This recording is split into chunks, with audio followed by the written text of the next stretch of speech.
Have you ever heard the saying, if you want to go fast, go alone. If you want to go far, go together.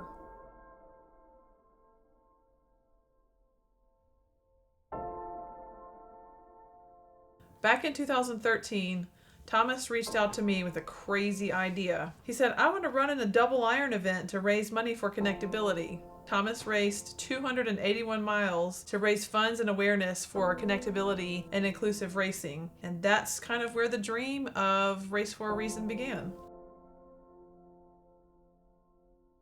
James came into the store that my partner Sean and I own on the square.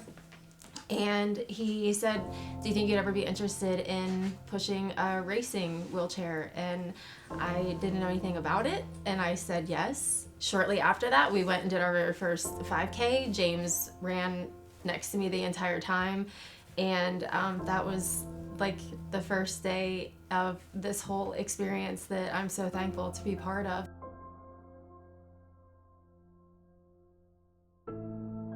So in 2020, a lot of things changed. We realized that there was a running community who wanted to get together and run, but didn't really have a time or a place to do that. We started hosting weekly Monday runs, run, walk, and roll. We run at a park in Dahlonega that is absolutely gorgeous. The mountain scene and the creek in the background, it's just such a beautiful place to run. On one occasion, a new family came and said, hey, we're interested in running. And one of the people in the family, the mother said, I'm not sure if he can participate.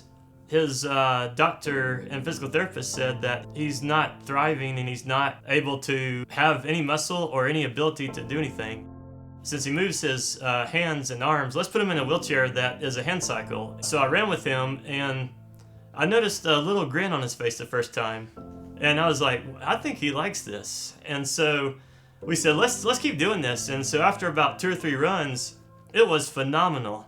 I distinctly recall about the 3rd or 4th run with him at the park, I suddenly realized that I'm having to keep up with him. He's pushing me on the run. Hey, my name is Emma Valencia. Hi, I'm Leslie Valencia. I'm Emma's mom. I have 11 kids, 7 with special needs, and they love running. So I was the one who told my mom about ConnectAbility. I was running and I was like, I need to find a group to run with because I was getting bored of running by myself every day. I just brought everybody to see kind of what it would be like, and it was great because most all the kids got to start running and they've never run before. There's old people, there's young people, there's slow kids, there's fast kids, and we all just fit in, and we don't really fit in anywhere we go. And this is a place that we did fit in. I didn't think Nathan could do anything because of his bilateral club feet and his bad hips, and his legs are just very little to no muscle in him, and his arms are very thin, and he doesn't have a lot of strength, and he doesn't walk very well, and he is labeled wheelchair dependent, but he does walk. He just doesn't walk long distances. Adults with disabilities are 3 times more likely to have heart disease, stroke, diabetes, and cancer than adults without disabilities. Nearly half of adults with disabilities get 0 aerobic activity. He was excited and he just pretty much jumping for joy, and his mom said that he's not engaged in the physical therapy he was doing and that this changed his ability and his exercise, and it was just a touching experience. I don't get emotional, but that day I barely could drive back.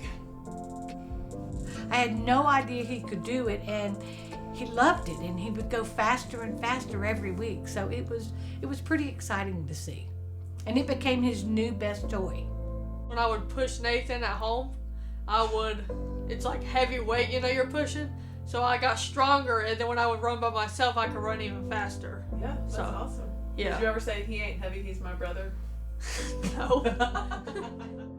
Once I became involved with ConnectAbility, my initial and immediate thought always went straight to, can an in-chair athlete safely participate in this event on this course?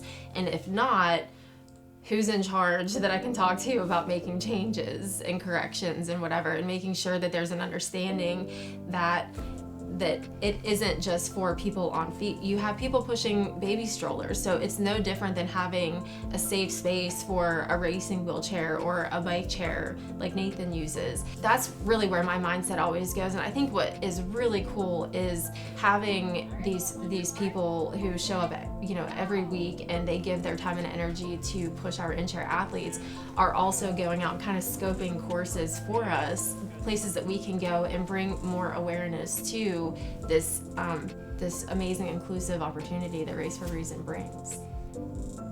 It's fun. They help pay for like some races, and that's helped me with my moods, like made me happy, made me feel like I fit in, because y'all include people. You're not rude, you're not mean, you're you're nice. And I've gotten happier because I have people to run with, people to do things with. We did the prom together, that was fun. So we did a lot of cool, fun things. They have the ultra marathoners, and I think that's really cool. And they actually inspired me to want to run more and be a better runner, because they were so good at running. I've already beat a lot of my 5K times, and I'm already running 10 miles now.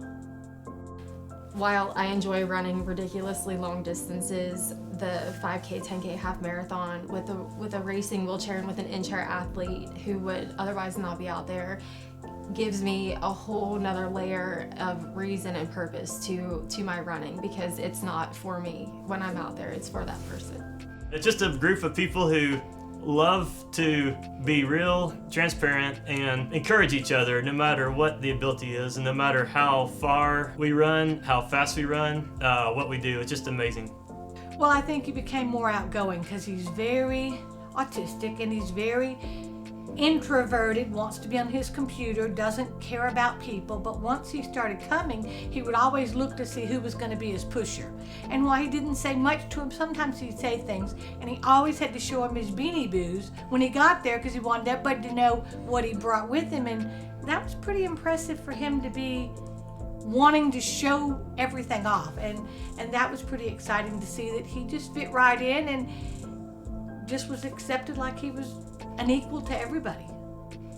The very first race I did with Angel, crossing the finish line and her arms in the air and she's screaming and she's smiling, and that accomplishment for her. I've yet to not cry at a finish line. I probably will never not cry at a finish line. Angela, she gets out of that chair and she runs across the finish line. There's just something so amazing about seeing the sense of accomplishment that they feel, and being able to experience it and be cheered on by all of these people that have lined these finish line chutes, that are giving them the encouragement and giving them this experience that they really wouldn't otherwise get to have. And being a part of that is just such a gift.